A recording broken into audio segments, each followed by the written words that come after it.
Kong Dan Fernandez entered the room and he asked me to sit beside him on his right side.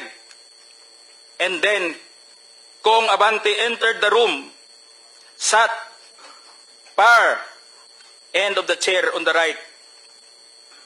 One of the lawyers of Police Karma stood near at my back. Kong Dan Fernandez put the paper he was holding on the table and told me, "Ito ang sasabihin mong statement na ito," while pointing on the paragraph on the paper.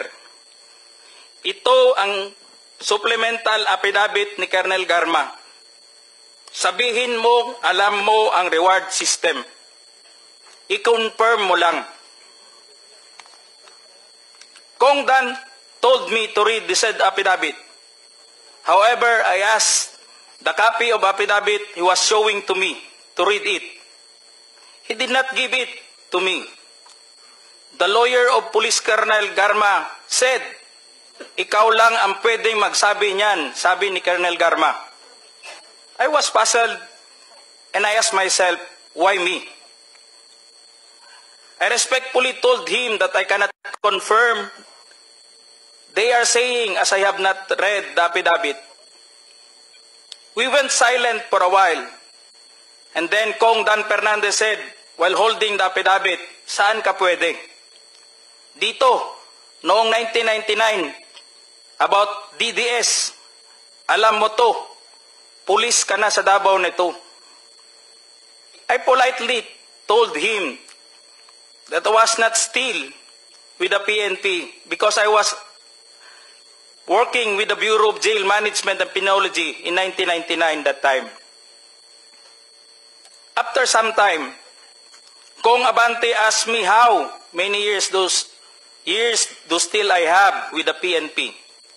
I answered, I still have 4 years before my retirement. Then he made a remark, "Pwede ka pang maging general."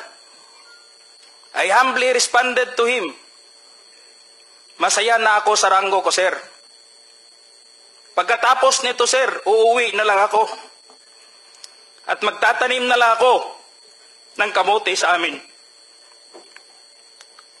The cordial conversation between us continued. And I felt that they wanted me to convince me to do what they wanted me to do. Then Kong Abante asked me where I serve as a chief of police, to which I answered, Mandaluyong City Police Station.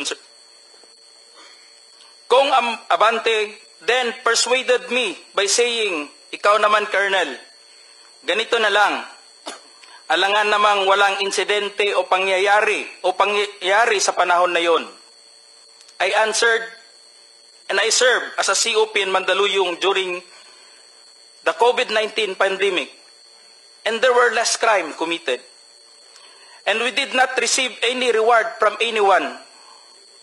I added that we only received funds, additional MOA or support fund, from the Peace and Order Fund of the LGU. I then respectfully told Kong Dan Fernandez that anybody can debunk my statement if I confirm the testimony of Colonel Garma about the DDS in 1999, since I was not a member of PNP at the time. And I have no personal knowledge as to the reward system.